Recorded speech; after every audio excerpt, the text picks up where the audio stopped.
मैं रास्ते पे चल रही थी तो न्यूज़पेपर वाला बैठा था। ठीक है। चलते चलते नजर पड़ी न्यूज़पेपर पे हेडलाइंस थी, wanted women in the army. Okay.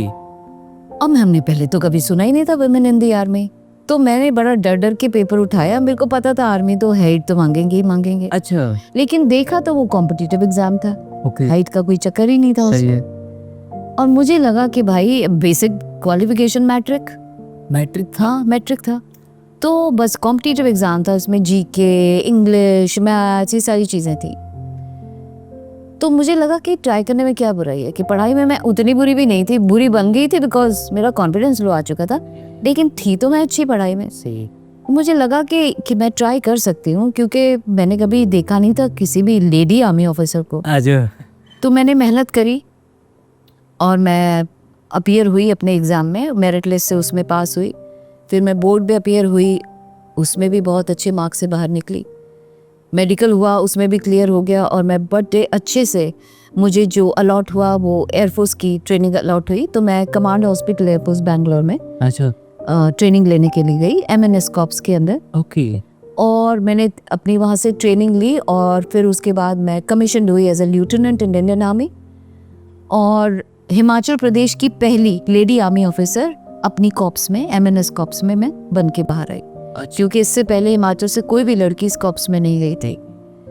और मैं जब अपनी यूनिफॉर्म पहन के, अपने तगमे वगमे पहन के जब घर आई, तो कॉलेज वालों को भी जब पता लगा, तो अब वही लोग जो पहले मुझ पे बोलते थे ना, अब वही कहने लगे हमें तो पहले ही पता था तू बहुत कुछ कर लेगी, ये कर लेगी, वो कर लेगी। सो वो मेरा कहते हैं ना एक टर्निंग पॉइंट था लाइफ का। क्योंकि मैं जो भी सुनने वाले हैं बच्चे, उनको मैं यही बोलना चाहूँगी कि जिस दिन आप अपनी वर्थ आप शीशे के आगे खड़े होते हो, तो सबसे पहले हर कोई करता है, शीशे के आगे खड़े होते हैं, तो जब हम तैयार हो रहे होते हैं तो खुद ही को बोल रहे होते हैं काश मेरे बाल लंबे होते, सही है, काश मैं गोरी होती, काश मैं लंबी होती, काश मैं ये होती वो होती। तो सबसे पहले सुन कौन रहा है भाई? सबसे पहले तुम्हारी आत्मा ही सुन रही है। तो तुम जब खुद से प्यार नहीं करते, खुद को ही तुम सुबह सुबह गालियां देनी शुरू करते हो, तो भाई संसार तुम्हें कैसे प्यार करेगा? जो तुम्हारे पास है वो ही बाहर जा रहा है, और जो बाहर है वही तुम्हें अंदर मिल रहा है। जो तुम हो वो, जो अंदर है वो बाहर है, जो बाहर है वो अंदर है। जिस दिन तुमने अपने अंदर कॉन्फिडेंस, चाहे आप एक फुट के हो, लेकिन अगर आपके अंदर ये कॉन्फिडेंस है कि भाई मेरे जैसा कोई नहीं ना, तो संसार भी मानेगा तुम्हारे जैसा कोई नहीं। या तो ये मेरा लविंग लेसन था, बहुत ज़्यादा टर्निंग पॉइंट था लाइफ का। एंड इंटरेस्टिंग बात, मैंने आर्मी में सर्व किया, मेरे लिए मुश्किल थी ट्रेनिंग, बहुत मुश्किल। ट्रेनिंग पीरियड जानना चाहूँगा कितने? हाँ, 3 साल की ट्रेनिंग होती है हमारी जनरल, और फिर उसके बाद 1 साल की ट्रेनिंग और होती है स्पेसिफिकली मिडवाइफरी की ट्रेनिंग। ओके। तो 4 साल तो ट्रेनिंग में निकल जाते हैं हमारे, लेकिन हमारी ट्रेनिंग की इमीडिएटली बाद हमें कमीशन मिल जाता है, बाकी की ट्रेनिंग कमीशन के बाद चलती है। तो एज एन ऑफिसर लाइफ बिल्कुल डिफरेंट होती है, एज अ कैडेट लाइफ बिल्कुल डिफरेंट होती है।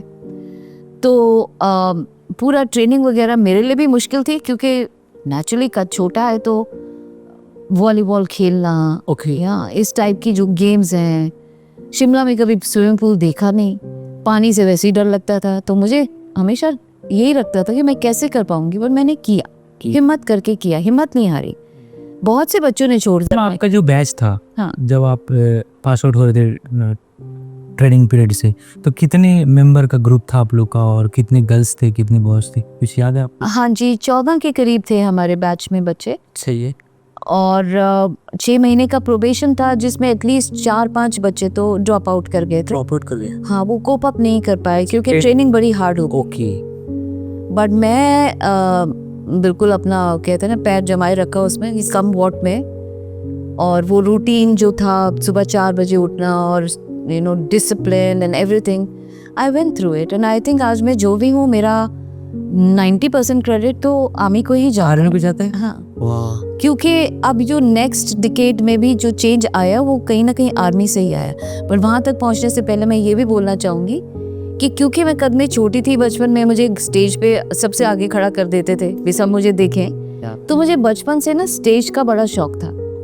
और क्योंकि मैं म्यूजिक ली थी, तो मैं गाती भी थी, मैं एक्टिंग भी करती थी, तो मुझे स्टेज का बड़ा शौक था। सही है। सपने मेरे बचपन में बड़े होते थे कि आर्मी में जाने से पहले कि मैं एक दिन एयर होस्टेस बनूंगी, मैं एक दिन मिस इंडिया बनूंगी, मैं एक दिन एक्ट्रेस बनूंगी, इस टाइप के सपने थे, मॉडल बनूंगी। तो मैम ये सपने आपको क्या मॉम डैड डाल देते आप? नहीं, मैं उस जमाने में टीवी नहीं होता था, सही बात है। टीवी शीवी नहीं होता था, मैगजीन्स होती तो मैगजीन्स पढ़ते थे आप? मैगजीन्स होती थी और मैगजीन्स में आप देखते थे ये सारी चीजें। मिस इंडिया तो 62 से चला रहा है, तो मैगजीन देखते थे तो सपने होते थे मेरे, मैं भी एक दिन ऐसे करूंगी, मैं भी ऐसे करूंगी। हमारे जमाने में तो मधुबाला और ये सारे टॉप में होते थे सही है। फिल्म स्टार्स पे। धीरे धीरे शर्मिला टैगोर जी और आपकी राखी एंड वहीदा रहमान ये सारा रेखा उखा। हाँ, नहीं रेखा तो काफी बाद में। अच्छे। फिर वो ट्रेंड शुरू हो रहा था, तो और मेरी मम्मी को भी फिल्मों का बड़ा शौक था, तो मेरे को फिल्मों में को तो एक्ट्रेस बनना है, कभी मुझे एक्ट्रेस बनना है, कभी मुझे मॉडल बनना है, कभी मुझे कुछ ना कभी कुछ। तो वो तो सपने तो बड़े थे ही। मतलब पैम्पर्ड चाइल्ड थे आप? पैम्पर्ड तो थी और सपने भी थे, हाँ। बट पता भी था कॉलेज पहुंचते पहुंचते कि भाई तुम्हारा कद ऐसा है, कौन लेगा तुम्हें इन चीजों में। और फिर आर्मी में जब ले गई तो उसके बाद ये हुआ कि एक टाइम आया when I met my husband. तो मेरे हस्बैंड सिविलियन है, आर्मी से नहीं है, और आर्मी में ना हर 2 साल आपको पोस्टिंग होती है। Yes you right. और मेरे इन लॉज तो जो थे थोड़े बूढ़े थे और उनको मदद की ज़रूरत थी घर में। तो मुझे ये लगा कि नहीं, अब मैंने जो सीखना था सीख लिया, मेरे को ज़िंदगी में आगे बढ़ना है। सही है। तो मुझे फिर मैंने वॉलंटरी रिटायरमेंट लिया इंडियन आर्मी से, और मैं घर पे मम्मी डैडी का ख्याल रखने लगी। ओके।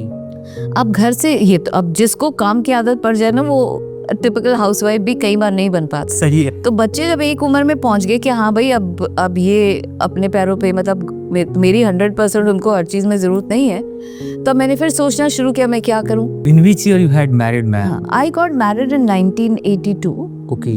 एंड फिर मेरे 1983 एंड में मेरी बिटिया हो गई। Okay. फिर 2 साल बाद बेटा हो गया। Yeah man. तो छुटपन में उनका थोड़ा ध्यान रखने के लिए मैं Retirement ले। रिटायरमेंट में थी, बट फिर भी मैं इन टच तो आर्मी के साथ रही ही, रही। क्योंकि आर्मी में हमें एक सब्जेक्ट लगता था OLQ, officers like qualities. Okay. ठीक है, उसमें हमें 14-15 ऐसी क्वालिटीज सिखाई जाती थी, डिसिप्लिन, रेजिलियंस, So मैं top 5 qualities mention करूँ जो एक पर्सनालिटी ग्रुप वो डिपेंड करता है बंदे बंदे के ऊपर, क्योंकि वो 14-15 क्वालिटीज हैं, किसी को कोई सूट करती, किसी को कोई। तो मुझे क्या सूट किया, या उसमें बेसिकली पर्सनालिटी डेवलपमेंट था, एटिकेट था, यानी कि outer appearances, discipline, critical thinking, इस टाइप की चीज़ें, मैनेजिंग, सेल्फ मैनेजमेंट। तो ये चीज़ें मेरे को ये सब्जेक्ट बड़े अच्छे लगते थे। तो अब मैंने क्या किया कि जब मैं घर में भी थी तो मेरे फ्रेंड्स आते थे, कुछ आते थे, तो उनको मैं सिखाती थी चम्मच कांटे से ऐसे खाते हैं, अच्छा। ऐसे ड्रेस पहनो, ये कलर पहनो, ये पहनो। तो मुझे कहती थी कि तू तो इतना अच्छा इस चीज़ को जानती है, तो इसको समझाती कि नहीं, पढ़ाती कि नहीं लोगों को। ओके।